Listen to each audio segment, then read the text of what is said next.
ചെന്നൈയിൽ നിൽക്കുന്നു. പുള്ളി പിറ്റേ ദിവസം ഏതൊരു ഷോവിന് വേണ്ടിയിട്ട് ഖത്തറിലാറ്റം പോവാ. കൊച്ചിയിൽ നിന്നാണ് ഫ്ലൈറ്റ്. അങ്ങനെ അന്ന് പോകുന്ന സമയത്ത് എനിക്കൊരു 5000 രൂപ ഒരു ക്യാഷ് ആയിട്ട് എന്നിട്ട് പറഞ്ഞു, നീ ഇത് ചെലവിന് വെച്ചോ, ഞാനൊരു 2-3 ആഴ്ച കഴിഞ്ഞ് വരും. പോയി ബാക്കി തരാം. പുള്ളി പുള്ളിനെ എയർപോർട്ടിൽ ഞാൻ കൊണ്ടുവിട്ടു. ഒരു 6 മണിയൊക്കെ ആയപ്പോൾ കൊണ്ടുവിട്ടു. 8 മണിയായപ്പോഴേക്കും തിരിച്ചു വരുന്ന സമയത്ത് ഞാൻ എന്റെ 2-3 കൂട്ടുകാരെ കാറിലോട്ട് കയറ്റുന്നു, ബേവറേജിലോട്ട് പോകുന്നു, സാധനം 5000 രൂപ തീർക്കുന്നു.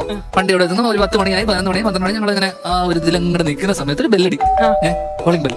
ഡോർ ഇങ്ങനെ തുറന്നതും ഞാൻ ഇങ്ങനെ അടി വല്ലഞ്ഞാണ് ഡോർ തുറന്നതും ചേട്ടൻ നിൽക്കുക. ഞാൻ എയർപോർട്ടിൽ വിട്ട ആളാ, ഇങ്ങനെ വന്നു. ഫ്ലൈറ്റ് മിസ്സായി. പുള്ളി ഏറി വന്നതും എന്നെ കണ്ടു. ഞാൻ പുള്ളിയുടെ അടുത്ത് പറഞ്ഞു, നാളെ വന്നു. പുള്ളിയുടെ ഫ്ലാറ്റ്, പുള്ളി തന്ന കാശ്.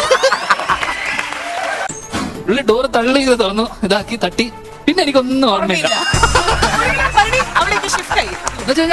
ഞാൻ ജീവിതത്തിൽ എന്ന് വെച്ചാൽ ഇത്രയും ലോല ഹൃദയനായിട്ടുള്ള ഒരാള് എങ്ങനെ നമുക്ക്. പക്ഷെ ഞാൻ ആദ്യമായിട്ട് സന്തോഷിച്ചു. കാരണം എന്റെ ഏട്ടന്റെ മനസ്സിലുള്ള എല്ലാം ഇങ്ങനെ ഒരു സാധനം സൈഡ് ഉണ്ടല്ലോ, ആദ്യമായിട്ട് എക്സ്പ്രസ് ചെയ്യണല്ലോ.